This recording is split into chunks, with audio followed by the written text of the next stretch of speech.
The Bordaloo pear tart is a delightful treat made with a crispy, buttery pâté sucré shell. Inside that, you'll find a luscious almond cream filling and delicately sweet poached pears. To create this under-the-sea Bordaloo, I used a custom template and hand-cut my mermaid from pâté sucré dough. After baking, I used an edible marker to trace my main shapes as guidelines. The base colors are painted directly onto the crust with poppy paints. I piped the mermaid's face using royal icing to create a smooth and slightly 3D canvas for the tiny painted effects to follow. I decided to add more depth to her face by piping the nose and lips, then painstakingly painted all the tiny details. A final touch of edible gold highlight and her makeup was complete. Next, I added a bustier, complete with tiny ruffled details. Her tail got a few swipes of metallic gold for a shimmery effect, with a fish scale pattern piped on top for extra texture.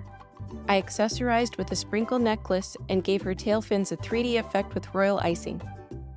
I played with layers of royal icing and marshmallow fondant to create her floating purple curls. Unfortunately, I forgot to record most of this process. I cut and baked seaweed toppers from the remaining pâté sucré dough, then piped wavy organic shapes using a medium petal tip. Moving on to the filling. To achieve a vibrant blue effect, I added some color to the poaching liquid by using a combination of the Sugar Art powdered color and blue spirulina.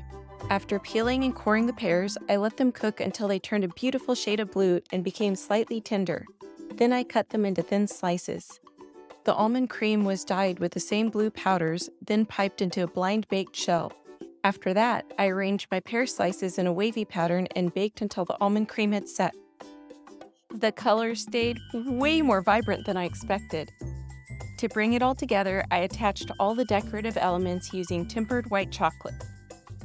If you enjoyed this video, be sure to give it a thumbs up and don't forget to subscribe to my channel for more recipes and creative baking projects.